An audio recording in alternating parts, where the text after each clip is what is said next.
ago, under the threats of the first Trump presidency. And that was a very challenging situation. And thankfully, because of my educational background in law and just my expertise with knowing how to navigate the federal government, we were able to make that happen. But I always think about what would have happened had I not had this background. And so I hold that to everything that I'm doing with this race. I am running because I want lives for regular Houstonians to be better. And I want that parity to exist across this district. I have been a part of this district my entire life. I was baptized in this district. I went to the University of Houston Law School. I served as Miss Houston many years ago, and my platform was called Home is Where the Heart Is. It was a homeless program that helped bring arts into the homeless community for children. So I did a lot of work with the Star of Hope and with the Jewish Community College. And also I had a chance to grow up here in terms of my churches and my community involvement. And so afterwards, when I was in college, I actually had a chance to intern for Congresswoman Jackson Lee. I worked on her district side. And so I sat in the Heights office just down the street, as well as the downtown office, working on everything from immigration to healthcare to housing issues. From there, went to law school, and then decided I wanted to go to Washington, D.C. to gain some more experience. And so I went to D.C. as a Congressional Black Caucus Foundation Energy Fellow. That's where I met Mr. Michael Trevino, who is also a constituent here. And I had a wonderful experience. I worked on Capitol Hill. I then had a chance to go work for the American Petroleum Institute, which represents the energy industry, many of the companies that are here in Houston and headquartered in this district. And then I had a chance to go serve as the head lobbyist at Calpine Corporation, which is the largest private company in Houston.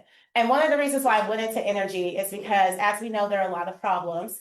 The energy sector does a lot of wonderful things, but they do have some issues as it relates to environmental justice and workforce development and community engagement. And so instead of watching from the outside and criticizing, I decided I wanted to go internal and I wanted to make change from inside. And so I had a chance to do that, work on a lot of great policies, some of which now are being dismantled by President Trump. But we did have a chance to do some wonderful things, including procuring almost $1 billion worth of federal funding for carbon capture, which is a clean energy technology. And so I was literally in Washington, D.C., working on the bill that is currently being debated on the House floor right now, when Mayor Turner unfortunately passed away. And I decided I am someone that has worked in DC my entire career. I understand the mechanics of this town. I know who the people are, both on the Democratic and the Republican side, to get things done. And I understand what is at stake and what our district is going to be missing now that we have lost two giants. So I decided to leave my job and run for Congress because I want to make sure that we have the best representation possible in DC, representation that not only understands the community, but understands how to take the needs of the community, bring them to DC, and be an effective advocate. And so I have now been running for almost 3 months, and it has been a whirlwind. It's been so fun to just put my name out there and to be a candidate. But one thing I always say, it's really important for me not to spend so much time talking and telling you all what I want to do. It's more important to me that I'm asking you all what you want to see as residents and constituents. And so I really do want this to be a back and forth dialogue. I've given you a bit of my background, but I would love to just hear from everyone. What are some of the things you thought were good? What are some of the things you want to see change? What are some of your concerns as we go into this next generation of leadership? The last thing I will say is this seat, as we know, was held for many years by Congresswoman Jackson Lee. And I had a chance to not only watch her in Houston, but also follow her and learn from her in Washington, D.C. And I can say she was masterful at what she did. She was obviously very beloved here in the community, very respected. But in Washington, D.C., she was wheeling and dealing in ways that many people will never truly appreciate and understand. She had bipartisan relationships, which are relationships I've been able to gain over the years, working especially in the energy industry. She knew people in every single state at every level of government. And so she was really able to get things done. So that's been a really, really big loss to this district, because not only do we need someone that's going to vote for us, we need someone that's going to know how to be strategic when it comes to procuring federal funding for us, for all of the many programmings that we have in this district that we need to make sure stay alive. You also need someone that's going to know how to negotiate in times like this, when we have a Republican regime And there is not much that the Democrats can do, but there are negotiations that can take place with Republicans to make sure that our district is still being taken care of. And that is where my expertise lies. On a more personal note, I am also a caretaker. My grandmother has had dementia for many years, and we actually brought her into the home during COVID to care for her. And so a lot of times I would go to DC, work in DC, and then I would come home and I would drive out to my mom's house and we would stay there and help take care of her. So I completely understand the needs of our seniors when it relates to healthcare issues. Dealing with these insurance companies is something that we deal with on a weekly basis. My father also has cancer. My father also does not work. And so we have to deal with the fact that he has a high copay every time he goes to the doctor's office, which is problematic, in addition to having to worry about immigration issues currently. And so these are some of the lived experiences that I have that I also want to take and bring to DC to not only advocate on behalf of our energy industry and behalf of our arts community. I sit on the board of the Houston Ballet and Ensemble Theater, so I'm very passionate about the arts, but also just on behalf of everyday people that are dealing with issues that are not partisan. They are not discriminatory based on your background. They are simply issues that everyday people have to deal with, and we need someone that's going to advocate on your behalf. So after saying all of that, I would love to take some questions and, like I said, have some dialogue. So please open the floor. And also thank you to Gatlin's Barbecue. I don't know if they can hear us. This is a wonderful establishment. If you have not had the breakfast tacos, get one. Please support this business. But yes, let's open it up and let's hear some of your concerns. I have several questions, but I don't want to ask all of them, so I'll just start it off. So I'm glad you mentioned the fact that the Democrats aren't in power, and there are a lot of things happening in this country with this presidency and this administration. Matter of fact, you came in talking about what was happening right now, which is it's good for me because it lets me know that you're not only paying attention, but you're plugged in. So how are you going to be able to push back and or negotiate with an administration that really doesn't seem to be interested in negotiating as it relates to the needs of the grassroots or the majority of a given population? Mm-hmm. How do you negotiate with someone who simply doesn't seem to care much or doesn't care? Right. Yes. So I will say from a big picture standpoint, there's not much that can be done.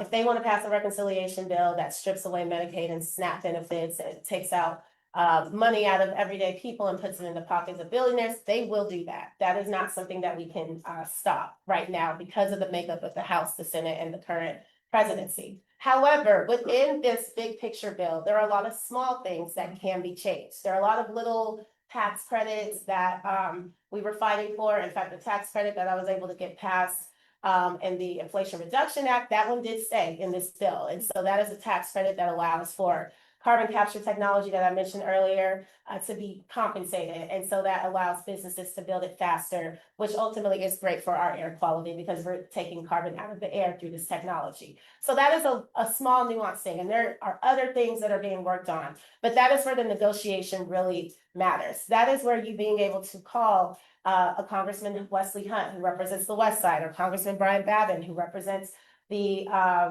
Port area and the East Side. They're Republican members. They have strong titles. They are able to get things done. They're able to go to Speaker Johnson and say, look, we have this issue in Houston and we need this to be addressed in this bill. So that is one way that you can do it. You have to have those bipartisan relationships. Mm-hmm. The other way you can do it is encourage people to get out and vote. Part of the reason we're in this situation is simply because people did not vote across the country. Yep. And I will not put the onus completely on the voters. I will say we have to do a better job as a party of inspiring people, giving people a reason to come out. So you would not put the onus on who? The voters. The voters. Okay. Yes, sorry. We as a party have to inspire people to actually come out. Yep. We cannot just sit up here and say, I'm a Democrat, and so you must vote for me. Y'all have to have a reason to get out of your bed or leave your job and go to the polls and vote. And so that is an everlasting issue that we have to work on. And I'm hoping to be a part of that change. And so there is a chance to take back the House in 2026, a slim chance, but there is a chance. And that will at least allow for some checks and balances, because what's happening right now is that when they control all three branches of the government, there's really not much you can do because, again, they would figure out a way to pass, what they need to pass. But when you have that checks and balances, this allows democracy to work the way it should, where we have both sides coming to the table and collectively deciding on how we're going to govern this country. I do believe that it takes both sides of negotiations, because there are concerns and valid points on both sides, regardless of what party we affiliate with. But what's happening right now is a very one-sided approach to governance, and unfortunately, it's harming a lot of people. Okay, does anybody else have a question? Or should I go? You got a question? Yeah, as far as the event, like what's going on right now with stupid, With what? stupid. Oh, That's his description.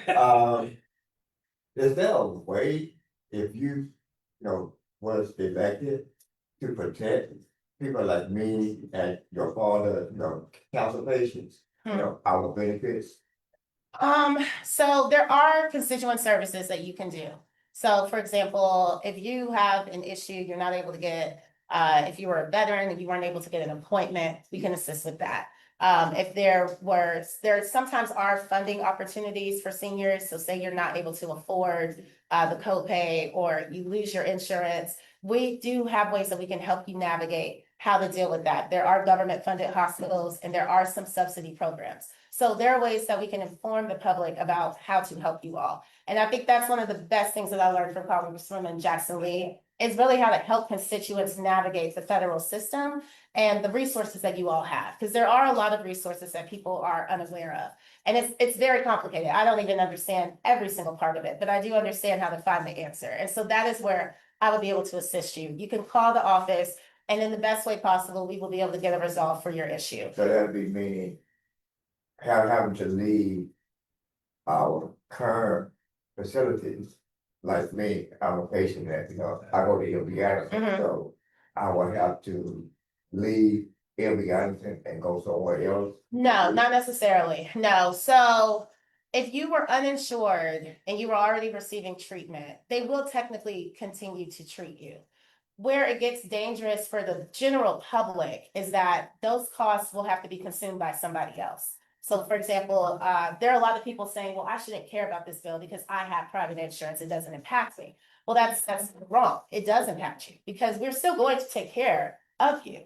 But that means that the insurance for the private insured people is now going to go up. Premiums are going to go up. Hospitals are going to lose funding, which means that the overall healthcare system is going to crumble and be less effective for everybody. And so while you will technically still be able to receive some type of treatment, and even if you have a high hospital bill, there are ways to get around that. You will be okay, most likely. But the general public will not. And so that is a problem because we need the general public to be healthy. We need the general public to have access to healthcare. Because if all of us are healthy, then this prevents other diseases and other issues coming out. It prevents our hospitals from being overcrowded so that people who do really need to be seen are able to be seen effectively. And so that is kind of where this trickle-down effect impacts us. Within this bill, it's not just taking away Medicaid, it's also taking away funding for hospitals. It's also requiring a $35 copay for everyone and for everything that you are applying for if you're on Medicaid, which is very expensive if you're on a fixed income. And so that is where it becomes a problem. But there are ways to still navigate that, and that is where the constituent services part comes in to play. And one thing that I want to make sure that this office has is an excellent constituent services team. And I can say when I worked for the Congresswoman, one thing she taught me is that no was not an answer. We find a solution to everything. No is just saying we got to figure out a different door. If we can't go through A, we're going to go through B. But no is not an answer. But that requires having a very, very strong team that's very committed to the community and that's very committed to finding the answer to your problems. I don't believe that offices should not answer their phones. I don't believe that you should not have access to your member of Congress. I don't believe that if you pop up in Washington, D.C. with an issue that we turn you away if you don't have an appointment, as we're seeing with some of our members right now. And so I do want this to be a highly resourced, highly effective constituent service office where you can bring any issue forth and it be answered. And I personally am a product of that. So when I was in college, I actually had to leave for financial reasons during my junior year. And I was living in a different district at the time. And so my mom just heard about Sheila Jackson Lee and she was like, I know she can help. Let me call her. So she called her. And unfortunately, they were not able to stop me from being unenrolled. But the Congresswoman offered me that job in her office. And so I had to leave Spelman College in the middle of the semester. And I came to work for her. She let me work for her the entire second half of my second semester and then all through the summer. She helped me find funding to be able to go back to college. She helped me study for the LSAT so that I could eventually go to law school. She helped pay for that. And then she provided me opportunities in Washington, D.C., and then was a part of my journey throughout that. Wow. And so I'm the product of a member of Congress that decided to help someone that wasn't a constituent because she believed in helping everyone. And I think that is the same way that this office needs to operate as well. Awesome. Okay. Yes.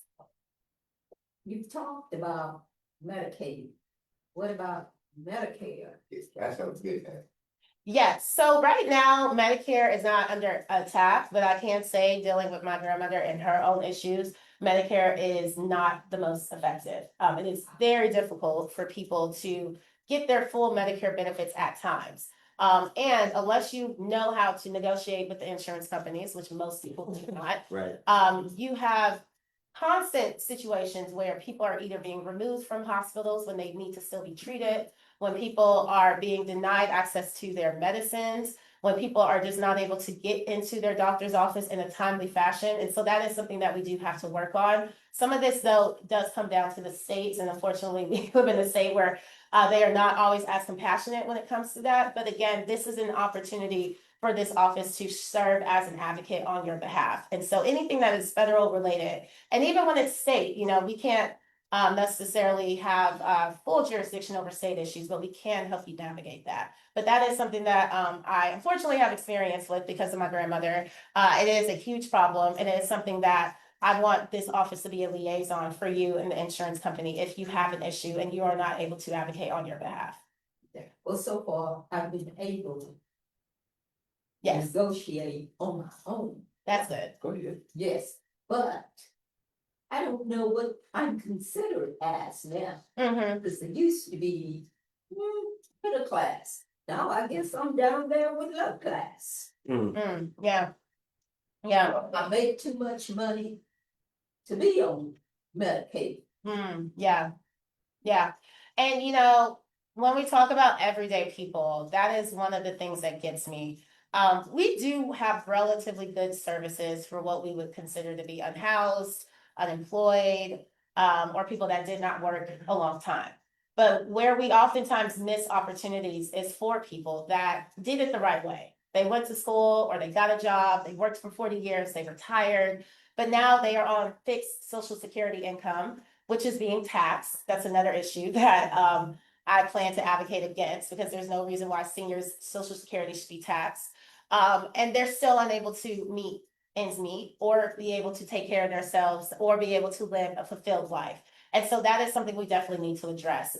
What we would consider the middle class, if you will, which is changing, but people who do have an income and would not be considered in poverty, but they are still unable to afford the basic necessities because our economy is just too high right now. And that is something that we do have to address. And how do we supplement that for people like you who do have an income, but are being told by the government they make too much money to be able to receive certain programmings? So what are the additional programmings that we can put in place, or what are the additional funding opportunities to where that you are able to have your needs met, or you are able to apply for a certain healthcare program regardless of your income level? And that is something that we have to address, not just from a healthcare standpoint, but even something as simple as your groceries, being able to send your kids to certain schools, being able to afford to even go to a job application, have the things that are required to be able to apply for a job.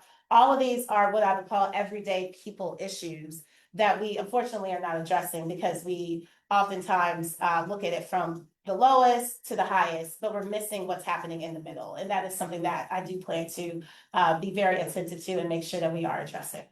So what can, so I understand that, and put it back what respondent was saying, what can you do as far as, or can you, do to protect them from attacking Medicare? Yeah.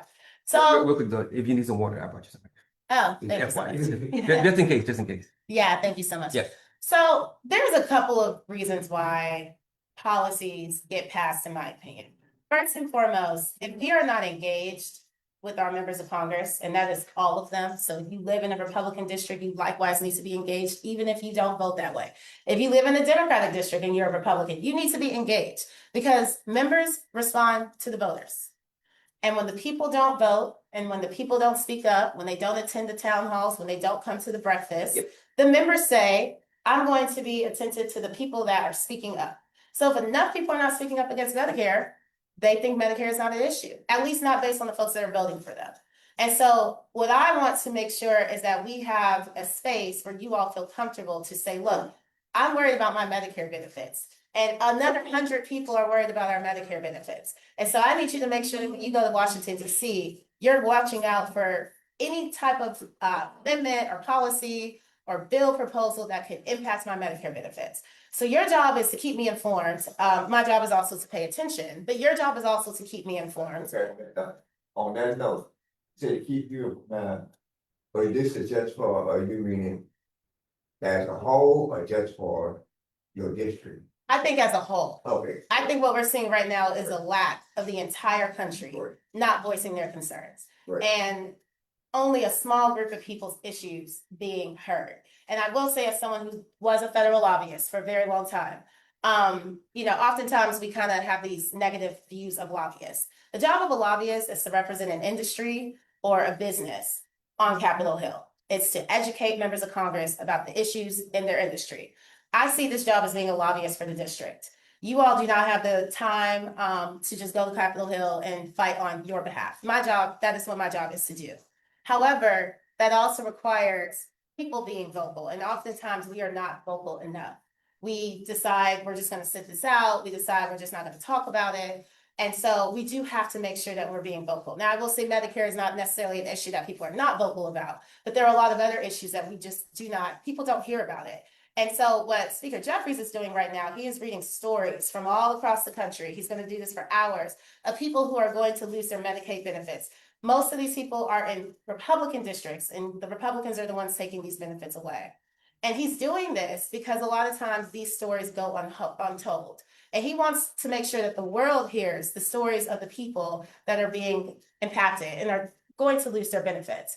And so we need that level of vocalization to be resounding across the country. And there is a role that I would play in making sure that your voices are heard. But oftentimes, a lot of our community is just not engaged. And when we are disengaged, we then become disenfranchised. Right. Now, again, I don't put all of the onus on the community. I really don't, because I think when you lose trust in your elected officials, when you don't feel like we listen to you, and when you don't feel like we are being attentive to your needs, you all lose trust. And that is a very fair thing. So my job is to help you regain that trust and to help you feel that you are being heard and that you are being effectively advocated for. But it is a two-way street. And so that's why I'm very happy that everyone is here today, because you all care. But I need you all to get your neighbors to care and your church members to care and your kids to care, so that people understand that people do care. Because right now, what this country is telling us is that y'all don't matter. Mm-hmm.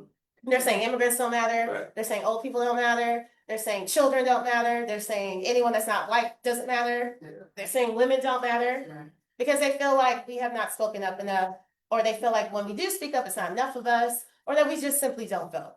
And so we have to take it upon ourselves to let them know that we actually do care, we are paying attention, and we're not going to stand for this. So the best way that I would be able to stand up, at least from December, if I'm elected, until the following November, because again, I do not believe in speaking unfair promises or unreal promises, but is being a voice and making sure that every single day I am bringing light to the issues of this district. And it's not just Medicare, it is community violence.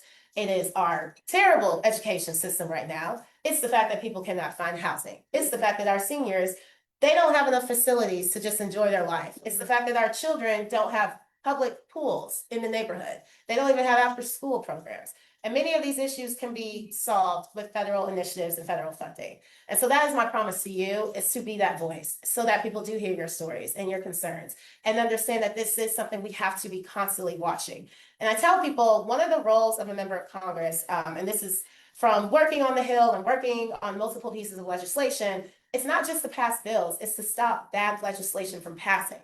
And so you do that by introducing amendments. And that happens in, so let me back up. There's several phases to get a bill passed. One of the areas that we don't talk about enough are the committees.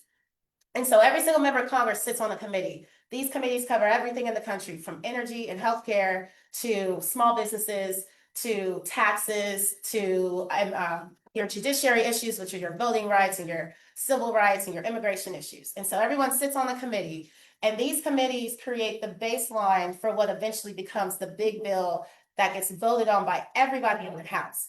But those committee meetings are super critical because this is where the majority of the work gets done. And so this is where a member of Congress has a little more power, even if their party is not in control, because you can introduce amendments, you can do a lot of negotiation with the private sector and the other members that are on your committee to help craft a bill that is hopefully inclusive of everyone's needs. And so that is another area where you can be a voice. It's in those committee meetings and those committee hearings. Even if you're not the party in control, when you have a hearing, you do get a chance to offer a witness, and they work together to figure out who's the best witness to message what it is that we want to relay to the people. And so if there was a healthcare committee hearing and we were talking about healthcare benefits for seniors, you would want to have a witness that does talk about what are the negative impacts if you were to take away Medicare. And that is a way that you can be that voice. On the flip side, as a member on that committee, you can ask questions. You can tell the stories of people whose impacts or whose lives will be negatively impacted if Medicare were to go away. So those are a couple of the ways that you can do that. But I'll round that out by saying my job is to be your voice in DC and to hear these concerns and to take that to DC. And even if there's not legislation that can be passed in that moment to help, to make sure that people have awareness, because it's not just you that has this issue, it's people all over the country. Cool. So, I'm sorry. Go ahead. My question is that, how are you going to get the voters energized to get out and vote? Right now, we're not voting. Yeah. And we have, 20 people is running in this race. So what makes you stand out more, you feel, than the other candidates that are actually running in the seat? Because if we do not energize the people to get out and vote, then what you're sitting up here today is not gonna work. It's not gonna, that's what the problem is. That's because right now, I thank you for explaining some of the things that you're explaining that goes on in Washington. So that tells me right now is that you basically have a little bit more, you know what's going on there than a lot of the other candidates, which is good, because we can't have someone that's going to get in the seat to actually go in there, because most of y'all are gonna be rookies. I'm going to back to Lee and Congresswoman Turner were my best friends. So I know how they fought. So this seat is very important to me. Good question. And to go and get in this seat. And we need someone that's gonna get in there and is gonna start running on day one. Yeah. We don't need someone that's gotta get in there and learn the job, because what we're dealing with in Washington is horrible. Yeah. And before Congressman Turner passed, he had told me is that, he said, we're in trouble. He said, we're in trouble, and it's not like we're gonna be able to make a lot of changes. And I said, but you've been a mayor, you've been a state rep. And he said, I said, so what? So, so what I'm saying is important, this is not a seat that we gotta try to get in there just to say we're a congressperson. This is important. Yeah. It gotta be important. And we also gotta have someone that's in that seat that's gonna be able to work between both parties. Yeah. Right. Because if not, we're not gonna get anything. And our district is gonna hurt.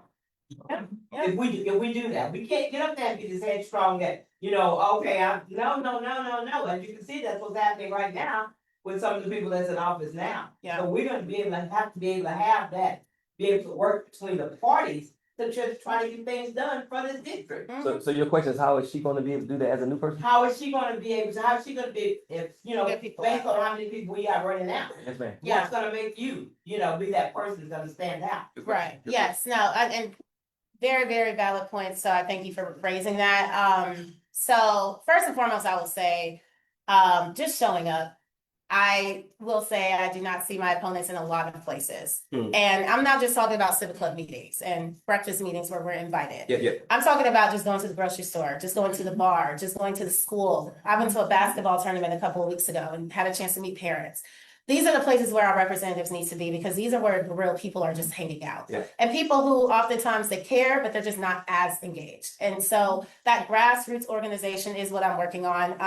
My staffer Logan here, I probably owe her several dinners because she runs around with me all day long, all the time. But we are everywhere we can be. And I invite you all to invite me into your homes, into your spaces where you convene and your community centers. Because again, oftentimes we ask voters to come to us and we don't do enough coming to them. When I was working as a lobbyist, and I say this because I really do feel like those skills are very transferable. And we were working on community projects where we wanted the community to be supportive of the work that we were trying to do. It would have been crazy for us to say, community, you need to come downtown and knock on our door and tell us that you want this project. That's crazy. We're trying to do work in your district and we're telling you to come to us. We came to them. We went to their churches and their schools and their community centers and their hospitals and their restaurants, and we heard their concerns and let them speak. So that is what I'm trying to do. I'm trying to be as many places as possible and see as many people as possible and just simply talk to them and ask more questions. Because again, we spend too much time telling people what we're going to do instead of literally asking what it is that they need. And oftentimes, if you just ask, y'all kind of give us the playbook. People are like, well, what's your messaging? What did you come up with? I was like, well, I haven't spent enough time talking to the community.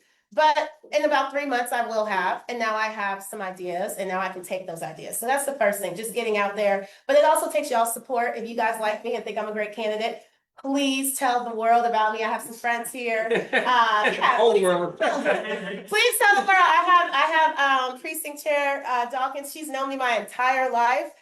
She's been a great advocate. I have my friend Matt Traywood. We went to law school together. And, he is one of my friends. He leans more conservative. And him and I have had many conversations since the day we met. We don't always agree on everything, but we respect each other and we respect each other's views. And we're able to find common ground. And so he's been very helpful with people that are sensible. I say sensible Republicans that understand this seat needs to be Democratic.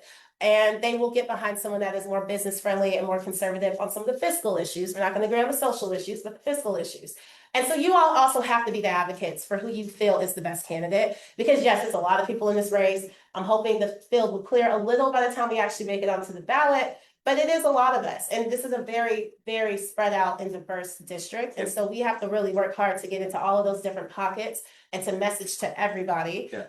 But it does take you all, because again, y'all are the voters.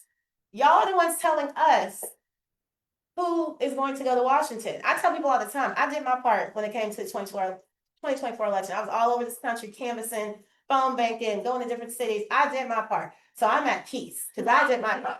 I told y'all who I wanted. Y'all said that's not who you wanted. Don't get mad now. But enough of us did not do our part, right? Enough. If you're upset and you did not call a single person, walk, send a donation, post on Facebook, anything, then you don't really have the right to complain because you did not do your job. In this district, this is the first time in my lifetime and many of our lifetimes where we really have a chance to actually decide, because no one credible ever ran against Congresswoman Jackson Lee before. So it was a no-brainer.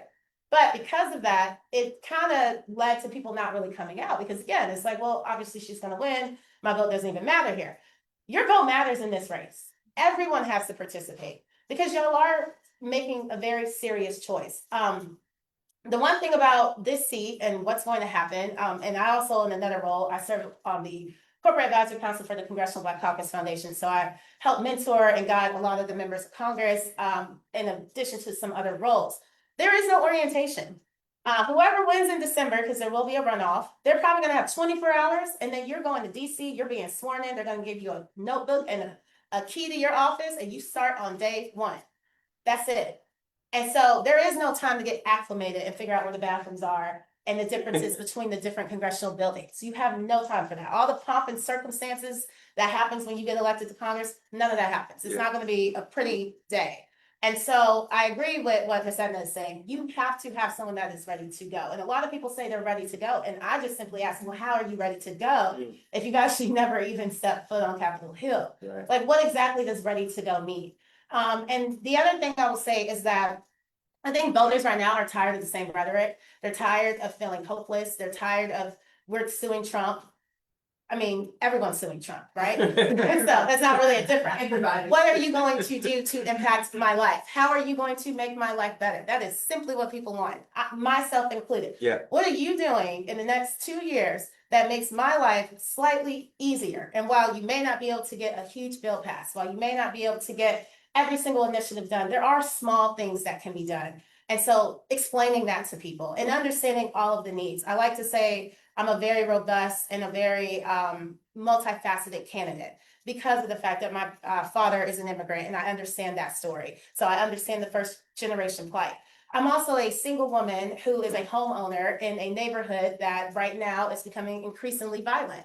So in addition to having to figure out how to pay for my mortgage every month and even to get that home on my own, I now have to make sure that I'm keeping myself and my neighbors safe. And that is an everyday thing that I have to deal with while also still trying to figure out what I'm going to eat because eggs are still $8 and I'm not working because I'm running for Congress. So these are lived experiences and these are things that I talk to people about. And, we oftentimes look at politicians as like, they're these kind of out of the world figures. And I'm like, I'm running the way I want to be. I have spent the last 15 years of my life in a suit, talking to CEOs, all the way down to community members. Like, I just want y'all to feel like you know me, that you can talk to me, that you can ask me things, and that I'm going to actually work on behalf of this district and get things done.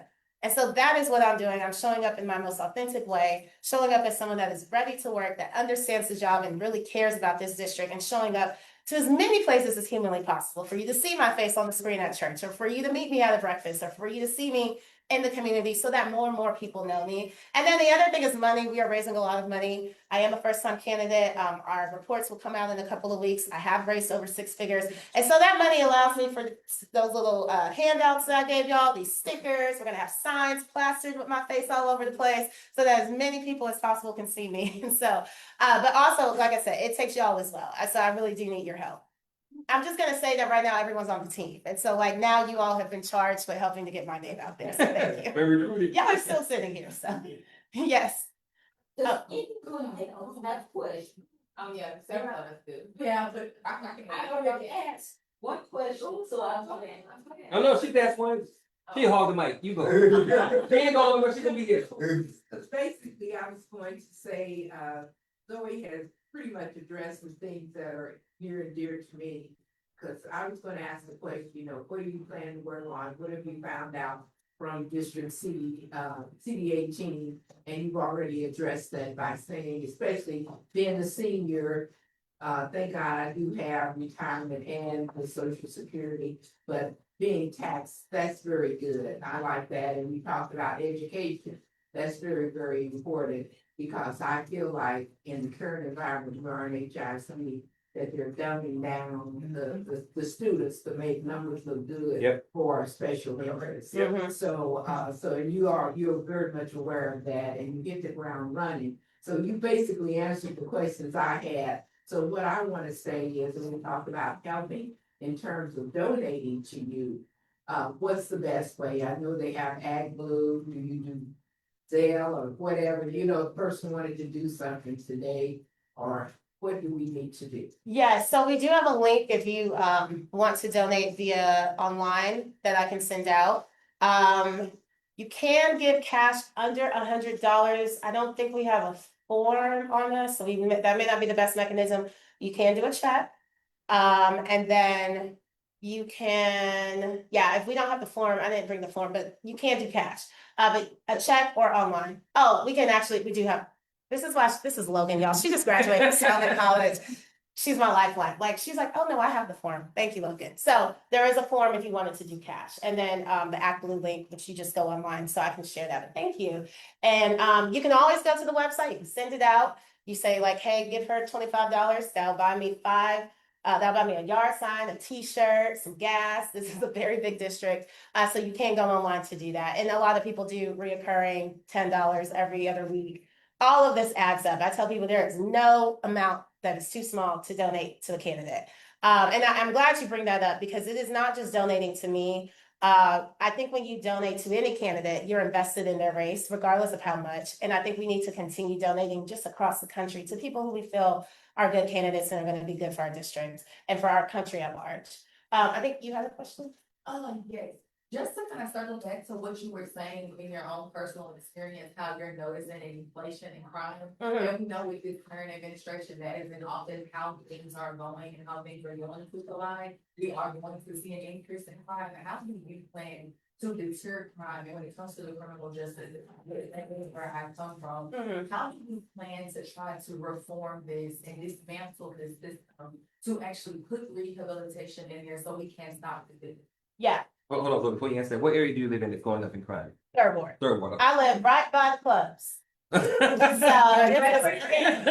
not, That's why you sit at the bar.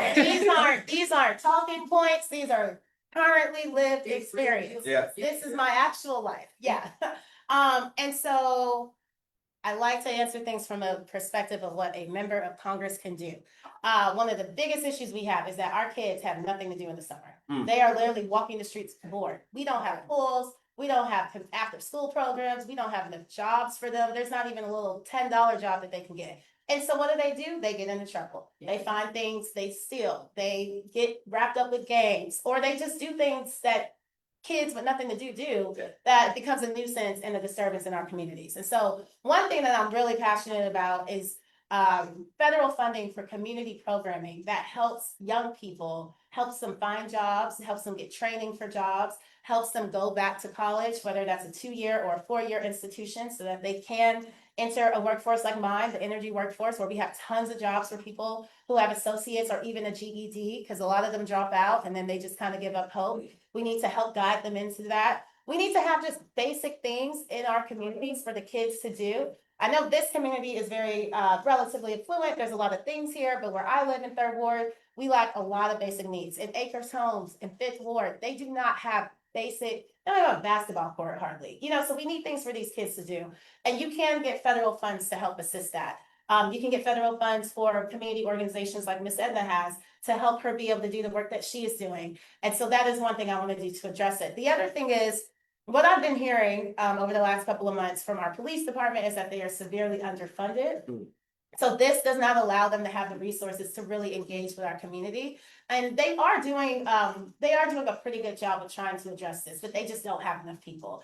And so where can we supplement some of that city funding that they are lacking right now? There are some potential ways on the federal level to do that. And this is an issue that requires a bipartisan approach, because this isn't just for my district, this is for the entire city. Right. The violence is up everywhere. And so this is where I would call on the Crenshaws and the Wesley Hunts and the Bavins and the Webbers and the Lizzie Fletchers and Sylvia Garcia and Al Green and be like, yo, let's come together, figure out what this city needs so we can address this crime as a unit. And so that we can make sure that everywhere in this city it's safe, because we can't just address it in our neighborhood, because even if it leaves our neighborhood, it's gonna go somewhere else. Right. And then if it goes there and they figure it out, it's gonna come somewhere else, and then it might come back to you.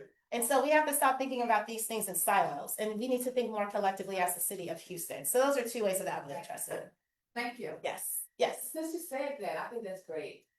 So can you do that? And I'm just gonna stop there with the 20 or whatever people that's running for the office. Oh, good question. Say, okay, so our votes are not split. Which one of us do we think that we should, You mean before the election? Okay. Well. Okay, so you're working on it. There's Good idea, but. I know that our votes are not split. So I have mixed feelings on Okay, this. so don't worry. No, I want to address it. I'm very happy to tell my other 23 opponents I'm the best one. Y'all need to get behind me. That's right. Let me know how that works, but no, I'm not gonna do that. Say it with your chest. Facebook, I'm not gonna do that. But okay, I know there's a lot of concerns about a Republican taking this seat.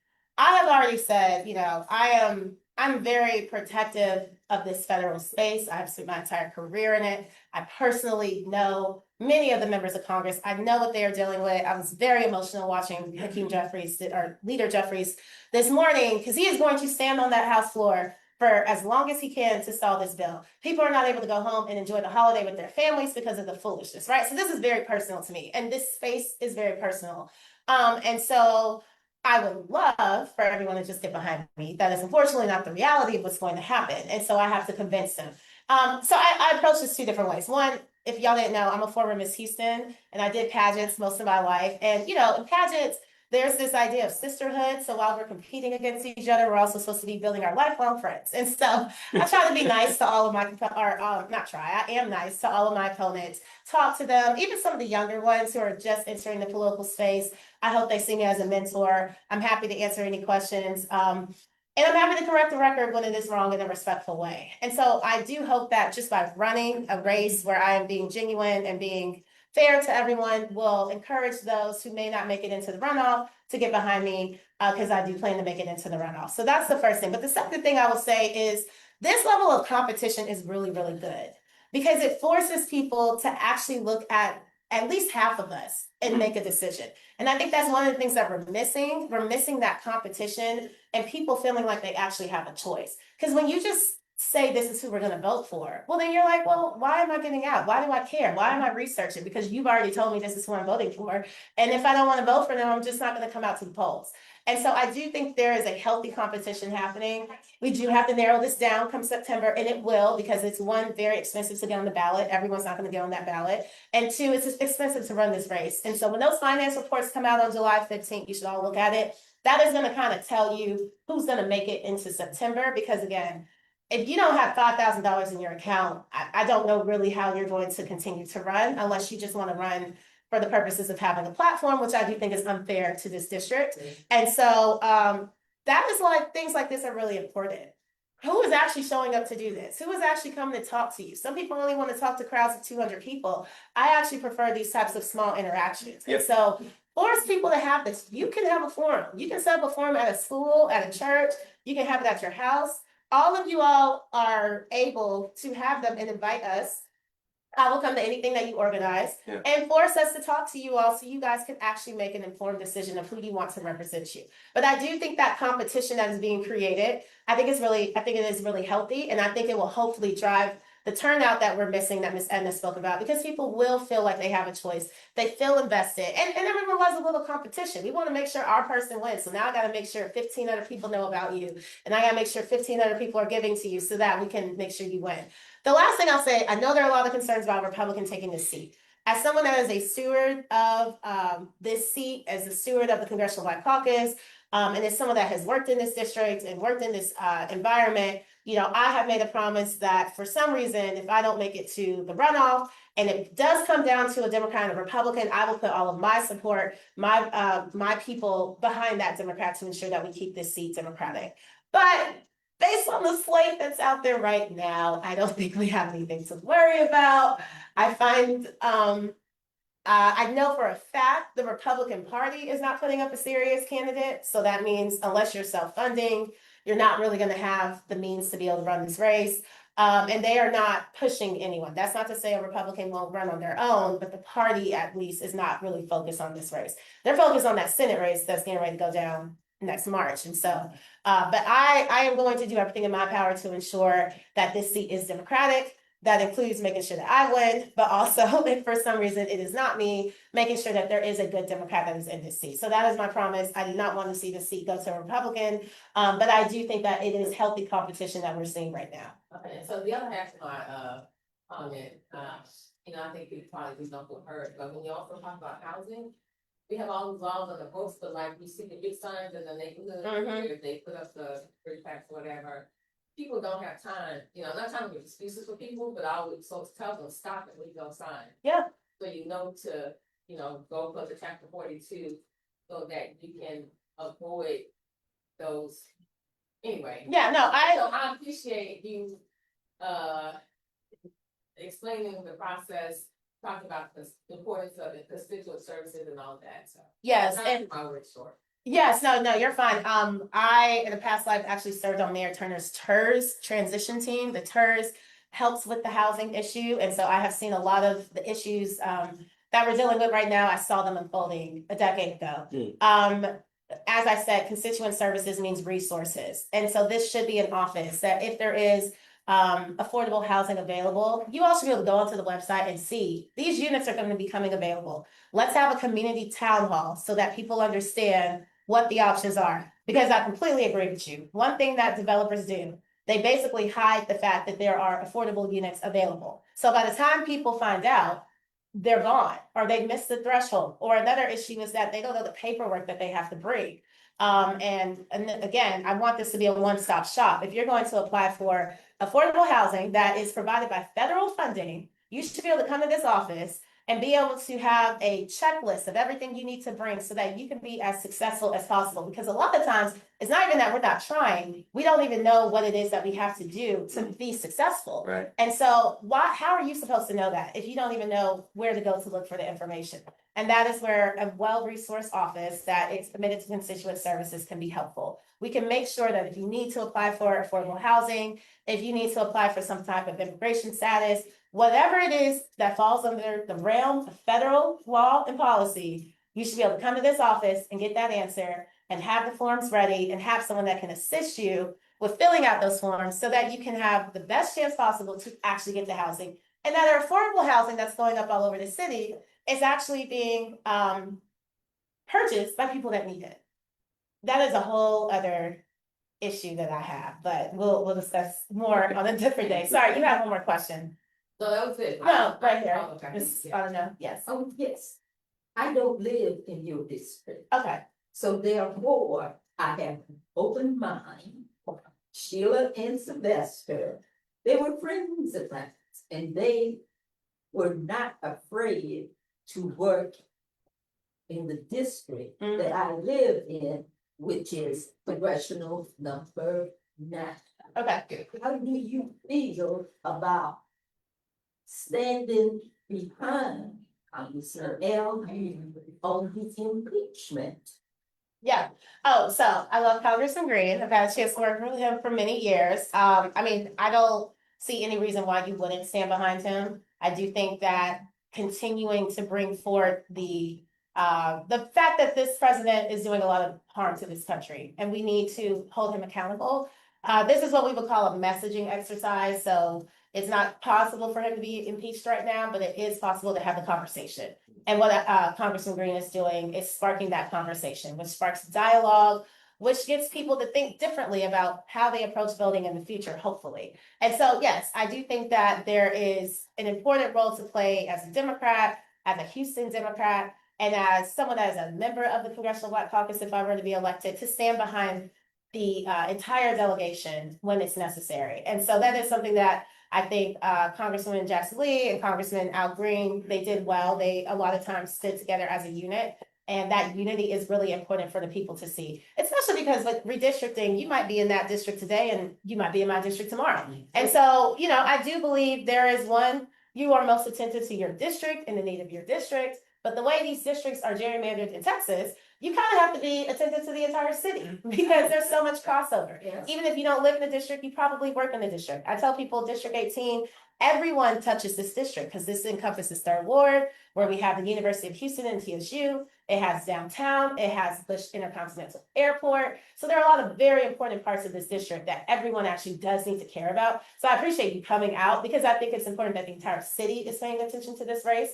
And so, and you obviously probably know people in the district who you can talk to. But yes, I mean, I would be more than happy to stand with Congressman Green. I actually have a picture of him with his cane that we took at an HVAD event a couple of months ago. And, you know, he's someone that I hold dear to my heart. He was one of the very first people I called when I decided to run. And he was very supportive. He was like, this is a democracy, get out there and run and let the people decide. So we love Congressman Green. And he's been holding it down for Houston in the absence of Congresswoman Jackson Lee and Congressman Turner. He has really been stepping up and just kind of being that visual support that we all need while we continue to mourn the loss of 2 giants. Okay, we gotta start to wrap this up somewhat. I got 2 questions and then we'll have 2 more. You are a millennial, yeah? I am. Good. I'm 35. Oh, wow. I was thinking my oldest is 28. I think Thank you. I Right, take that okay. too. All right. So last February, we started to talk to the community about Project 2025. Mhm. Our actual Juneteenth event was about Project 2025. So I've had events on and offline about this thing. I even wrote a small booklet that you can still download from our website as far as what you can do to push back against it. But the issue was people didn't believe it. They thought it was a Democrat scare tactic. They thought it was a hoax. Oh, they're not going to do all this, all blah, blah, blah. And of course, now they're ahead of schedule. So my question is, how do we get more of your generation and the generation after you? Because Ms. Fontenot's generation is going to vote. My generation, I'm a Gen X. We for the most part, we vote. But how do we get your generation and generation after you to, like the sister said, this is real. Mhm. You know, our backs are up against it, not just our Black people, but poor people, no matter what you look like. So how do we get people to understand that this is real? Your vote matters, and your vote is the last legal thing you can do Yeah. to push back against the evil that we're facing. So how do we get people to pay attention and be engaged? Yeah. You know, one of the biggest issues is, in addition to messaging, it's what we're messaging about Mhm. and not understanding that every generation has different things that they care about. Sure. So our seniors, they have lived, they've worked, they've had kids. So they're not concerned about some of the same things that Gen X and millennials Right. and Gen Z are concerned Sure. about. And we don't spend enough time addressing the individual generational issues. Okay. These the Gen Z generation, I like to say, people love to say they're checked out. They are not checked out. They are actually some of the most intelligent people in this country right now. Okay. They are completely aware. Mhm. What they are is unimpressed and uninspired. Okay. And so that is because we are talking to them about issues that have absolutely nothing to do with Do them. with them, yeah. And we need to be talking about everything, right? In the Democratic Party, we also have this issue where we polarize people, where we say, well, if you don't believe every single talking point, you can't be a part of us. Right. Well, then what do you expect people to do? You can't be upset when they don't vote if you're literally telling them that their voice, their thoughts, their concerns don't matter because you don't fully agree with the entire Democratic agenda. Mhm. That is crazy. That is why I'm running as a moderate, because I believe that you should have whatever beliefs you want to have, as long as it's not infringing on other people's rights and the ability to live their life. Mhm. But you can also still fight for other struggles. I am a pro-energy, pro-Democrat, or pro-business Democrat. I've worked in oil and gas my entire life. I have all the faith and love for the oil and gas industry. That doesn't mean I don't call out the issues. That doesn't mean I don't advocate for environmental justice. But I don't believe we need to shut down the industry. Okay. Because it fuels our entire world. Sure. And so I can be both. But there are Democrats that will say, oh no, she's not democratic enough because she supports oil and gas. Mhm. Well, how can I not support oil and gas when that is the main industry in this entire state and city? Sure. And many of us, if we don't work directly for the industry, Yep. we know someone that does, right? And so we're too polarizing. We don't talk enough about issues that people actually care about. Mhm. We spend too much time talking about issues that are controversial and not enough about issues that actually unite us, because things like housing and groceries and making sure your lights are on during a storm and making sure that we don't have trash in our ditches so that we're flooding during a hurricane. Yeah. I think these are issues that everyone cares about regardless of their background, race, or political affiliation. Sure. But we don't want to talk about it. The other thing is the economy. It is very easy for someone that, again, has gone through retirement, has bought their home, has put their kids through school, to not care, and I won't say you don't care, but not be as attentive to economic needs. So you do have the time to focus more on the social issues, and that's great. But these Gen Zers who are being told go to college and spend hundreds of thousands of dollars on tuition to maybe not even find a job, Right.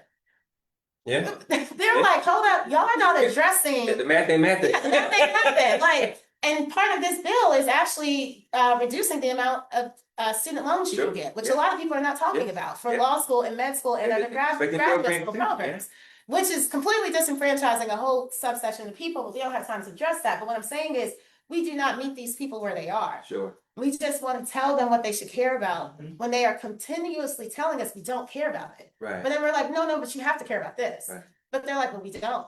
So we're just going to sit it out. Sure. But what we do care about, y'all just refuse to address. And so what I am trying to do, part of this back and forth dialogue, asking you guys what you care about. I am very good about hearing a problem and finding a solution. That is my expertise in my policy and political background. Zoe, this issue is happening. I go and fix it, right? Yep. And that is me not taking my own concerns. That is me actually listening and taking your concerns and then figuring out how to fix it. But we just literally don't listen. And we also don't show up in spaces, especially with the young people where they are. That's right. I've always said not being on the gaming systems during the 2024 election was one of the most missed opportunities for the Democratic Party. Okay. The gaming systems, my little brother is a gamer, and this is where these kids sit all day Yep. and they're playing video games. Yep. A lot of these are war video games, they're super political, Yeah. and they are literally texting each other the whole time. I mean, there are people that genuinely only have friends on the internet. Mhm. And certain groups want to say, well, that's not real friendship. It's not real friendship to you. Right. It is real to them. It's a This relationship. is a real word Yeah. to them. We can Yeah. talk, I don't really believe in what do they call the little outer space thing? Cloud. No, what's that thing called? The Matrix? What is it? See, this is where I'm showing my age, right? I am a millennial, true millennial. Whatever that little space that they go up in and they create their own world. No. No, you're not talking about the cloud. You talking about a game or It's the It's space in the- the world that, it's not the cloud you're talking about? no, the AI space. It's like a world. No, Who's the youngest? gosh, Logan. Blame her. You don't know? She's an old soul. Oh, they have this world. It's like the Dominique, you Matrix. don't know? Or you making it up? Go ahead. They have this world. It's like the Matrix, and they buy houses and they trade cars and they, Oh, they wow. have like real they live Oh, I know what you're talking about. Yeah, I don't know what it's called though. the metaverse. The metaverse. The metaverse. Oh, okay. Yeah, like the metaverse. You were close. Like, Well, if you don't know, you expect us to know. in fact, Logan, we need to figure out how to get an AI version of myself in the metaverse. Yeah, that's a good idea. No, that there. I don't know. But that's what I'm saying. Like, Yeah, yeah, like, good point though. yeah, but and so there is that just. Wait. There were people running ads on. I don't know what they're doing because I'm not there, but I'm sure there are. I'm sure you could. But Okay. what I'm saying is, we have to recognize that these kids live in a completely different world than what even That's right. I was used to. That's right. Yeah. And we have to be able to meet them where they are. We want to say Twitter is fake news and Instagram doesn't matter, but that's where they are. We want to say TikTok doesn't matter, Yeah. but that's where they are. Yeah. And that is what Trump figured out. The amount of pro-Trump people on TikTok Yeah. leading up to the election was insane.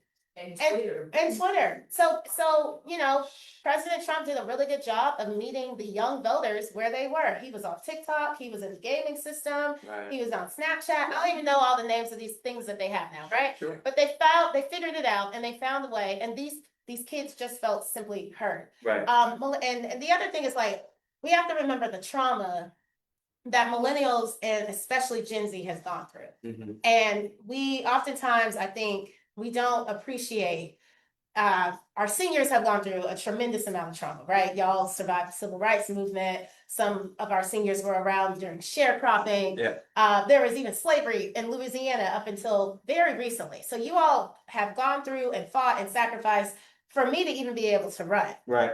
But there are now new issues that this younger generation is going through. And I think because we still have so many people that went through other traumas that we tend to focus more on, they feel like no one cares about their Can you give us an trauma. example of it? Because I I mean, can't think the of. global pandemic, Oh. you know, watching your loved ones die and not being able to say goodbye, not being able to finish your semester in college that you worked so hard to get to, your senior year, you got to take it from home, Mhm. your high school year. These kids are depressed. They don't have connections the way they did. 3-year-olds growing up, not even being able to play outside in some places. Yeah. George Floyd, watching people get killed after Barack Obama has been the president. Mhm. So suicide after social media. Yeah, social media. So these are all concerns, and there are federal solutions in some regards. A lot of that falls under the Judiciary Committee, which I worked on. But they just simply don't feel heard. And then I think for millennials, it's economics. And I know for a lot of Black and Latino men, it's economics. And we have to keep talking about economics. Somehow, we have gotten away from making people feel okay for making money. Yeah. People want to make money. People Sure. want to be able to live. Yeah. We're not saying you have to be a billionaire, but people just want to be able to live. They want to feel good about having resources and being able to take care of their family. Sure. But they need assistance with being able to do that. And so that is another thing I'm very focused on, is the economic piece. Okay. Because none of this matters if we're all broke. Okay. Yeah. Amen. So we got it. So whatever questions are asked, make sure the questions are quick. Make sure the answer is quick, because it gets really crowded in here right around 10 o'clock-ish. Okay. Yes. What are you going to do about the creosote? About the what? The creosote in Fifth Ward. Yeah, so, yeah, Fifth Ward is going through a lot. Cancer Really? cluster, trains going through the middle of the community, the trash. I actually did a Fifth Ward cleanup this past weekend. The dumping People love to say, people love to say that in minority communities, we don't take care of our space. No, people are bringing their trash to our communities and dumping it. That's right. So we need to change that narrative. That's right. Yeah, We have to change that narrative, because I don't throw trash in my yard, and I know my neighbors don't throw trash in my yard, but somehow trash ends up in my yard. So that's one thing. So I cannot say definitively that I can do something about what has happened, because that happened before this.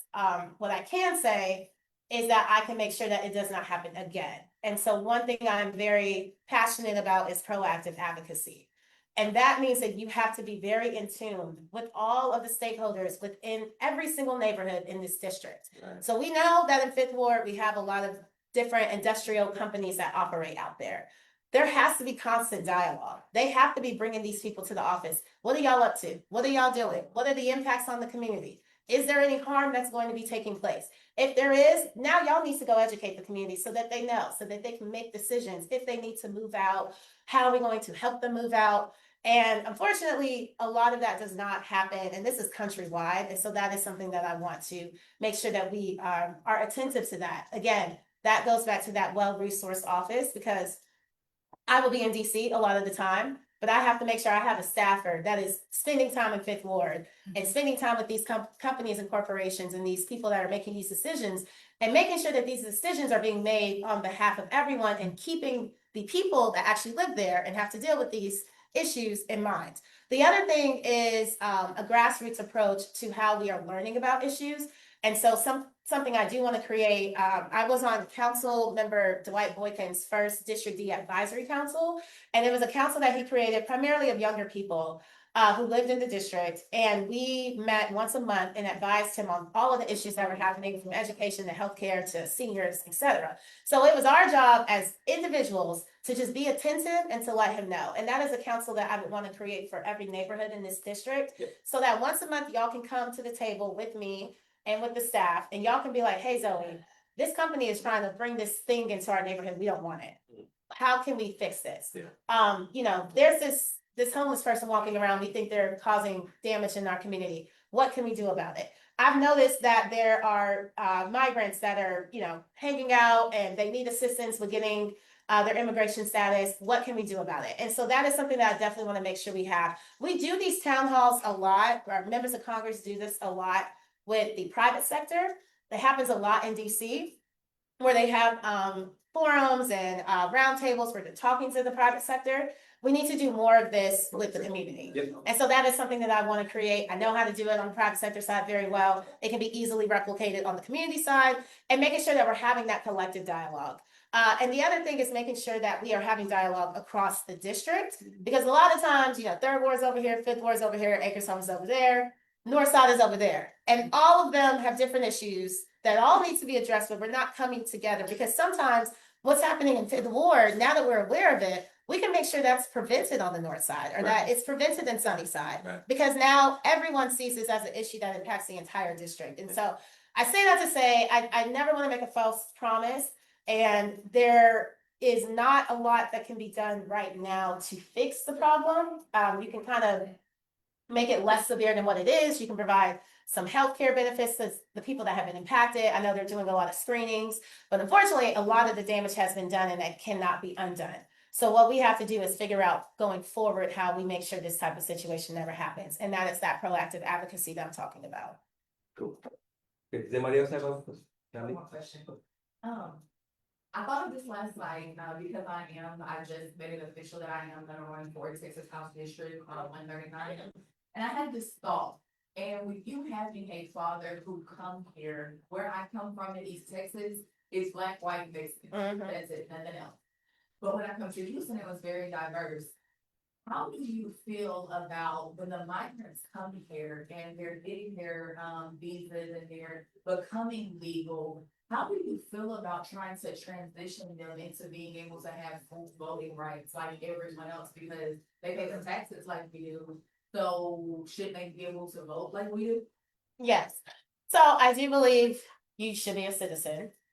I don't think that just coming here, working here, and not having citizenship gives you the right to vote. I do think that as Americans, we have that right. and we need to make sure that the people voting are actually citizens. Now, we do need to address the pathway to citizenship. It needs to be broader. It needs to be more accessible to those people who are coming here and genuinely want to be a member of the society, working, educating themselves, building a family, and contributing to the society. I do think they should have the ability to actually be able to get their citizenship. I think we do still need to address, though, a lot of the disparities and a lot of the frustrations within the immigrant community is that some people see that there are rights that are being given to folks that have not gone through the process, while people that have gone through the process are still unable to get certain benefits. Healthcare is a really big one. And so how do we address that? I am here to fight for all Houstonians. That does include people that have migrated here, but first and foremost, we have to address our issues at home, because we're not talking enough about the issues at home. We're not talking about the people that live here and have been here forever. And that doesn't mean we ignore the people that are coming. We can do both, but we can't put all of our focus on only what's happening on the immigration side without addressing the fact that you have kids in Third Ward and Sunnyside that are starving, or you have people in Acres Home that are, going bankrupt. And so it is a multifaceted issue. Everything has to be addressed. The immigration issue is very complicated, and when you talk to immigrants, those undocumented and documented, it is very complicated, and there are a lot of different feelings around it. Even within the Caribbean versus the Latino versus the African community, there's a lot of different feelings there. And so, but I do think that we need to make sure that folks do have that pathway. I don't agree with people voting just because they're here. But if you do become a citizen, yes, you should vote. And my dad, when we got his citizenship, his first election was the November 2024 election. It was a big deal. I took him, he waved his little flag, he was so proud to vote. And so that's something that, we should celebrate, but it has to be done right. And we have to make sure that while we are attending to the needs of the migrant community, we are also attending to the needs of people that are here and not having to deal with those issues. Thank you. Anybody else? Yeah, okay, I got the last two. All right, so the last thing, so we've been working on my organization and people that are working with us since last April. We've been working on an issue where all the evidence points to an HISD cover-up of a sexual predator on a high school campus. And we got evidence. I mean, we got like 6 smoking guns, so everything is there. But not enough has been done from HISD on down to the school principal.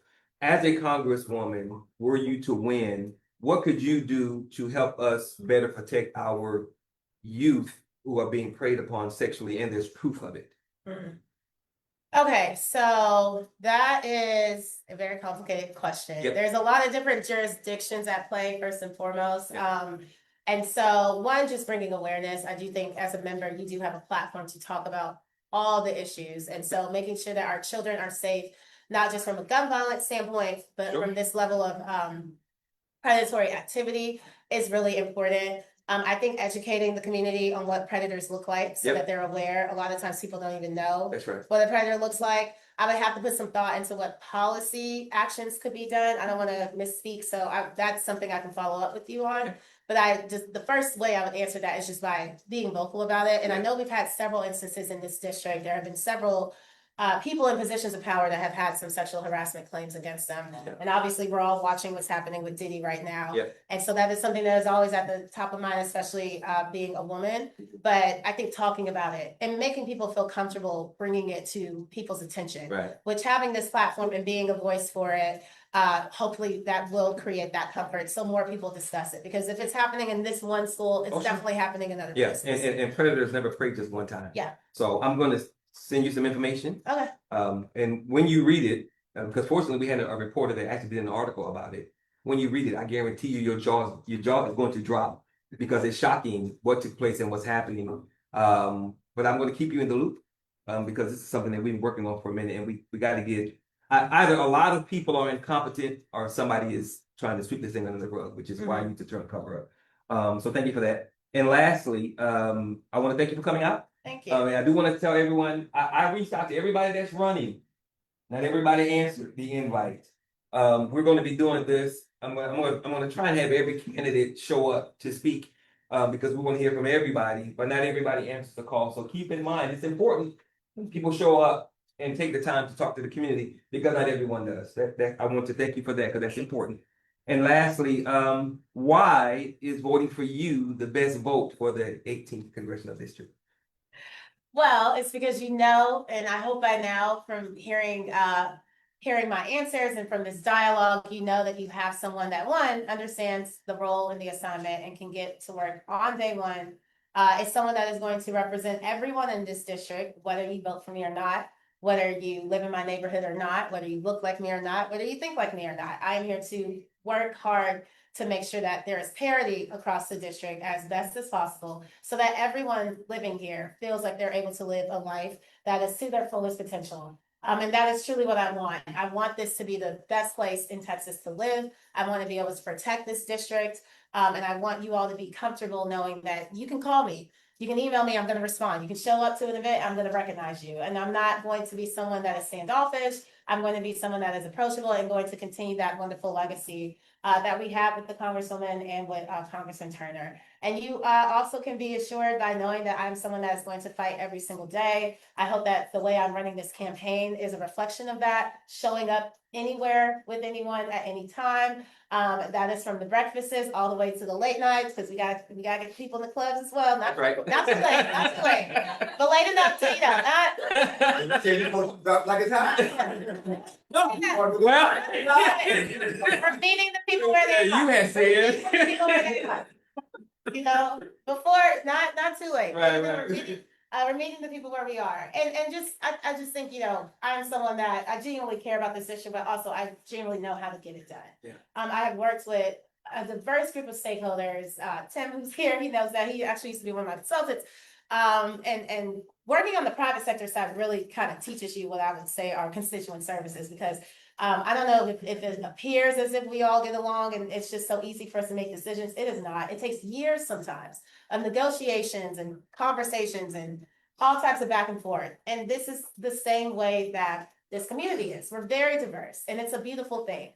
So that requires really knowing how to analyze the issues, negotiate with different stakeholders, and try to have a common ground that ultimately makes things better for everyone. And the last thing I will say, I am not here to make false promises. I'm not here to tell you I'm going to do something that I can't do. Yep. But I am running a race of hope. I do think that things can get better. I do think that there's a lot of work that can be done, small things that can be done in this period of time. I don't believe that we just have to sit on the sidelines for the next 3 years and just say, woe is me.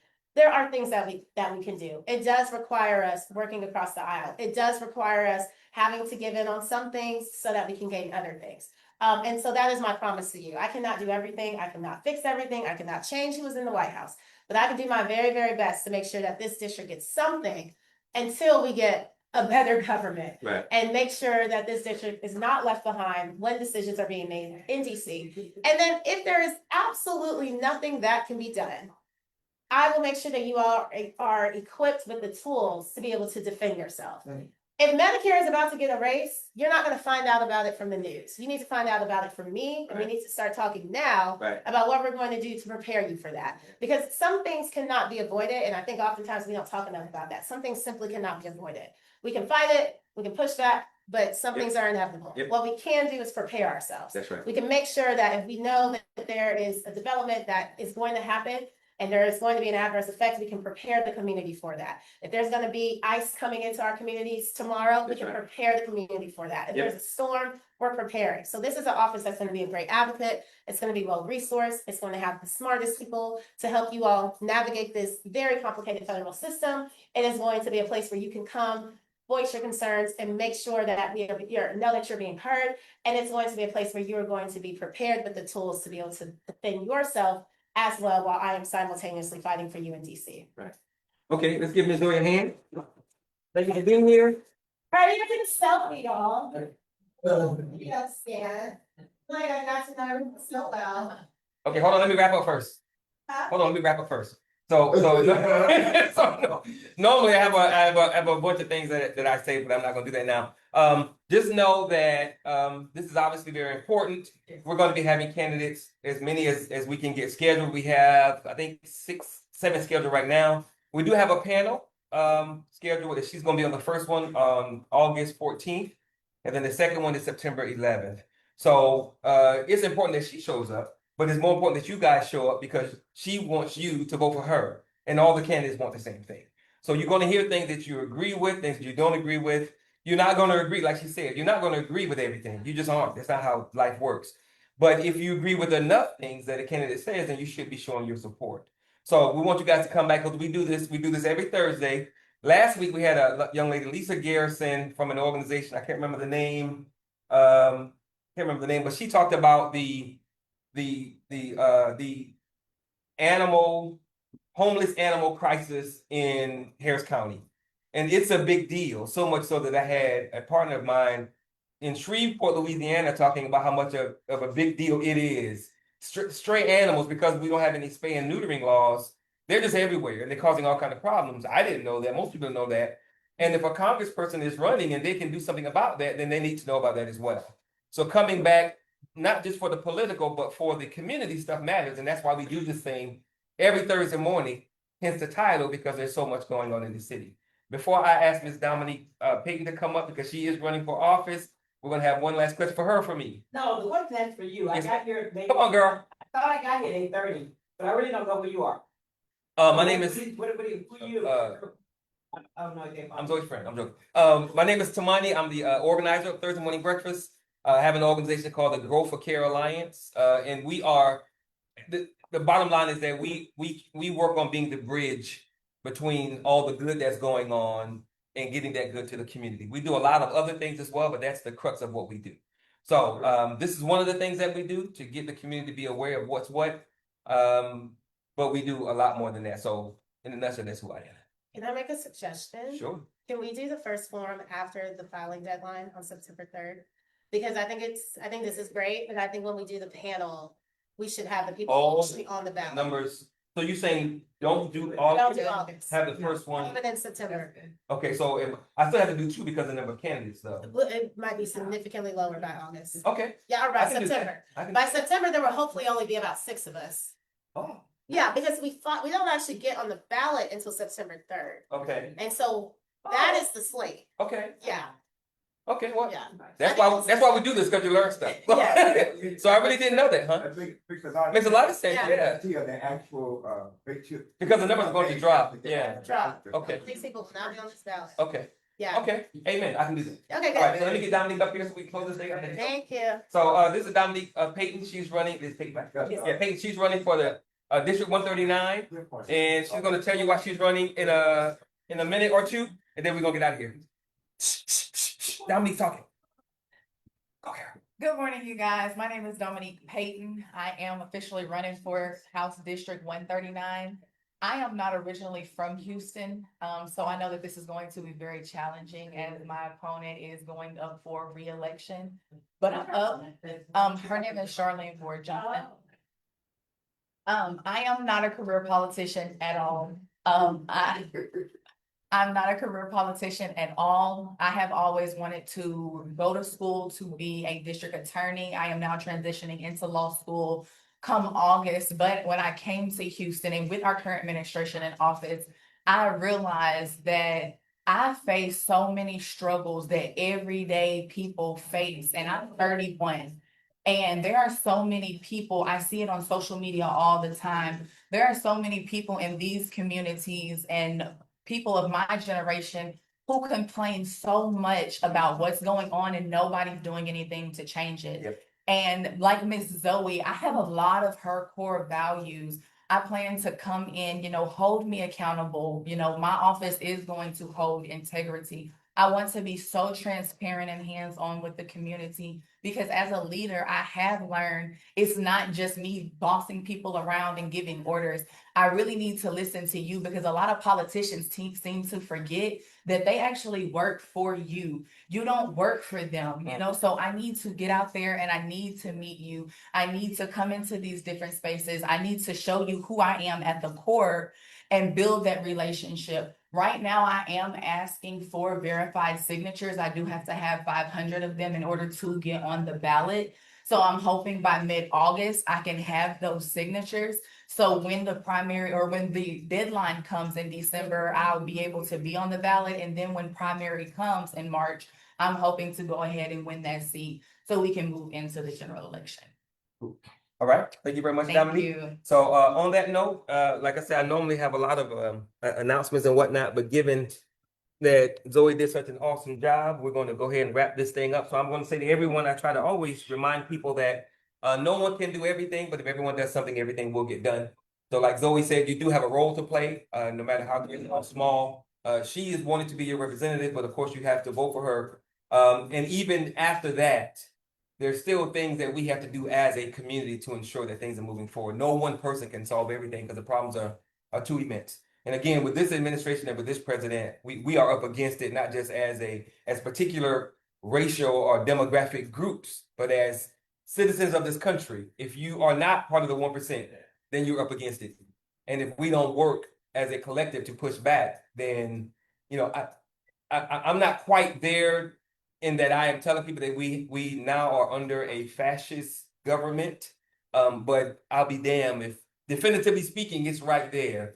So if we don't push back against the evil, evil will always win. So on that note, thank you guys very much. Hope to see you next Thursday, and y'all have a good day. Thank you for coming out. I appreciate it.